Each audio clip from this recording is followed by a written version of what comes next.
It's Thursday, and welcome to TIltcast Shortz, the news show that won't hate you for sailing under the Jolly Roger. I'm Nauss. I'm Jason. Rusty. And you take from that what you guys, we're flying the pirate flags. Arr.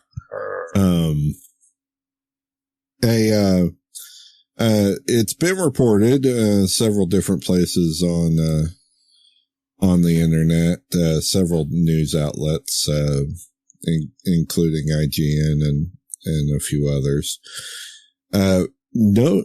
picked up on an unusual spike in the price of copies of a game from 2002 that was re-released on the PS4 in 2019. And that is Star Wars Racer Revenge, which was kind of like a Part 2 game to Star Wars Pod Racer, that originally released on the Nintendo 64. This is yeah. Yeah. Now, reportedly, there are copies out there on eBay that are selling for between $300 and $400 plus of the re-release of this game. All of these reports indicate that specifically there is code in the physical release of this PS4 re-release that allows you to trigger a jailbreak on your PlayStation 5 that has firmware version 12 or older. Oh boy. Very specific. Very specific. Is it the PS4 version or the PS2 version that's doing it? It's the PS4 version. Okay. PS2 version won't work because the PS5 cannot read that physical media. Gotcha. Okay. Yeah, I'm looking at the eBay listings right now. Technically, the PS4 versions are the game files have the same code, but your PS5 has no way of reading it. What's the cost you see right now, Rusty? So they're ranging somewhere between $250 and $300, depending on things. There's some of them that are like still sealed in boxes. Like, I've never seen some of these boxes, but yeah, the PS2 versions are like $15. PS4 versions are all over $200 easily, and that is like, oh yeah, this is pre-owned. It's opened. It came off of my shelf. Here, the disc works. It's $200. And it's very clearly because of this. So what's this hack do? Like, I mean, I hear that it jailbreaks it. So what does that allow? That's the thing, is aside from being able to play ISOs, right, of all of your games from PS2 up, because it can read the ISOs. That's the whole reason behind PlayStation Plus. Oh shit! So yeah, external hard drive. A bunch of ISOs of all of those disc games. You don't need to have the physical hardware anymore. Oh my gosh! Yeah, weird. That could So I remember that happening with the PS2. Where you could get PS2s with a hard drive that had a bunch of fucking games on them, just right, loaded with games. But it will also the biggest thing is being able to play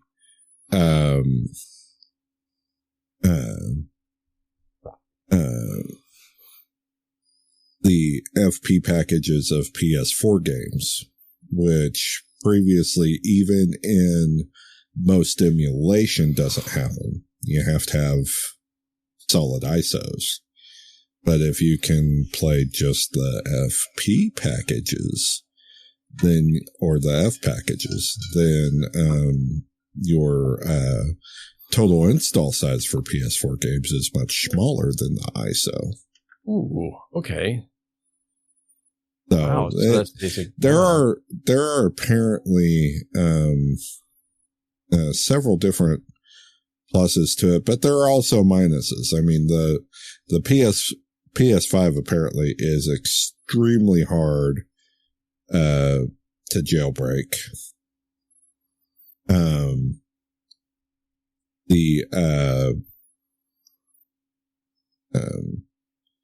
And to be honest, I couldn't even find a ton of info on exactly what you can do. And obviously, jailbreaking your PS5 means you can never let it touch the internet. So yeah, because obviously, Sony's going to patch this out. And they're going to send assassins. Not only that, Right. that, but they are going to banhammer the shit out of you. Well, out of your console, because, for all the things PlayStation has done good for gaming over the years, they are also a walled garden, much like Apple. And Nintendo. They will let you feel it. Less so than Nintendo. I actually think Nintendo is a walled garden above even Apple. Like, Nintendo does even more anti-consumer bullshit than Apple. And that's saying something. That's true. Yeah, Nintendo's pretty anti-consumer these days. Yeah. So, Well, I'm looking at this, and it definitely would take it would take the PS5 completely offline for sure. But then again, it does. What but you're looking but apparently the main advantage to jailbreaking your PS5, if you're able to do so, is that you get even better backwards compatibility play, even just in how well older games run, versus what you do natively on the console. Yeah, I mean, there's a case to be made. I mean, I think we've all at this point seen people who modified old 360s, right, to play old games, essentially, right? And so you have all these emulators, and I know this isn't entirely legal, but like just kind of talking about it, right? Like a lot of what happens with that stuff is just people end up playing having a machine that's basically an arcade machine, right? To play these old games that may or may not run forever. Let's just face it, like those carts aren't going to run forever. Like any of those old Nintendo carts at this point absolutely have to be refurbished to even play. Stuff wears out. Well, yeah. Oh yeah. I mean, there are retro shops sprinkled all over the US that, literally, take game carts apart, replacing the internal batteries, cleaning right up down the the street. carts, etc. Yeah, there's a shop right down the street that does exactly that. There are a bunch of guys that will even, because the history of Nintendo, of the NES and the Super Nintendo, there are tons of copies of games that nobody cares about. So you'll have a lot of these shops actually, not many of them do it, but I've seen a few that will literally take the game chip off of a highly sought after game because the contacts on the board are dead or whatever. And resolder that game chip onto a trash games board. just to save that highly sought after game. Yeah. Well, I mean, if you're into that, donor boards and stuff like that, that happens all the time. Because the game itself is going to be on the ROM, and very few of those games actually have unique circuitry. Because I mean, it all has to work with the game console, right? The game's all on the ROM chip. Yeah. So I mean, the only thing is that it's extremely difficult to unsolder and resolder the game chips, without ruining them.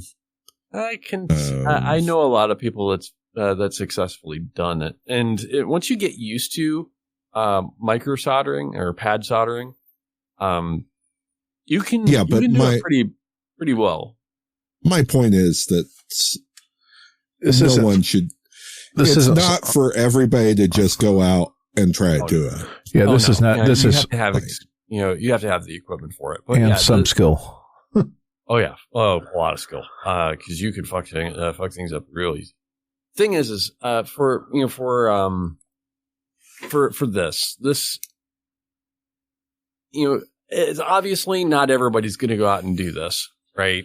And having a jailbroken, console, from what I'm able to tell, like, just doing some quick looking through the internet, most of the people who are doing it is, they're doing it so that they can play PlayStation 2 and PlayStation 4 games a little faster, using the PlayStation 5 hardware. And it's not necessarily so that they could play PlayStation 5 games offline or whatnot. I mean, most of those games are going to be require online play, these days anyway, right? So, right.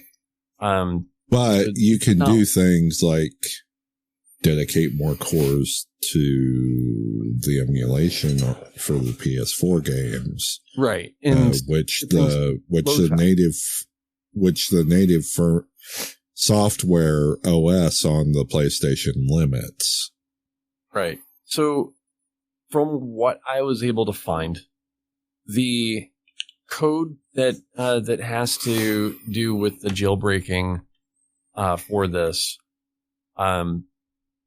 it talks to the processor at a machine level and allows the jailbreaking to happen there instead of doing it at a specific firmware level. So they could, update the firmware to basically say, you can't read this disk, this particular game disk, you can't read it. If it sees that, that disk, that's probably how they're going to stop it, with firmware updates. If you have a specific firmware level on your PlayStation and you wanted to do this, you want to make sure that that shit's offline right now, or, well in the past. Because now that this is out, you best believe it's already patched, of course. But there's plenty of PlayStation 5 pieces of hardware out there that hasn't touched the internet, since this was discovered. Hell, my PlayStation 5 is still sitting on a shelf in my closet. Yeah, mine hasn't been turned on in a few months. Right. I mean, not since Death Stranding 2. Right. So it's, there's still plenty of these out there that could be jailbroken for these particular reasons, but we're not advocating for anybody to go and do this. Obviously, piracy is, right. But, the idea is that there is this isn't anything new. I mean, it was talked about the PlayStation 2 that was jailbreak. The Xbox 360 was jailbroken. There's going to be a community of people who look for this kind of code, this kind of vulnerability, and will exploit it. And a lot of the times they're exploiting it so that they can have access to older games that nobody else really cares about. So we're not. I don't. There's going to be a shadow group out there that's going to try to make money off of it, of course. But the vast majority of people who mod this type of stuff, you know, are modding hardware. They're modding it for their own use. You know, so I have a hard time, like, poo-pooing on it. I would never do it, and it's not something that I would say you should go do. But if you have the skill, I mean, people mod their cars, and it's not always legal. I mean, you know, that said, guys, let us know if you'd be willing to spend more than $300 to let your pirate flag fly. And find our full episode podcast at TIltcast.com, iTunes and Spotify, as well as these new shorts in audio form. And come back here, youtube.com/TIltcast shorts with a Z, on Saturday for more news. All right. Stay tuned.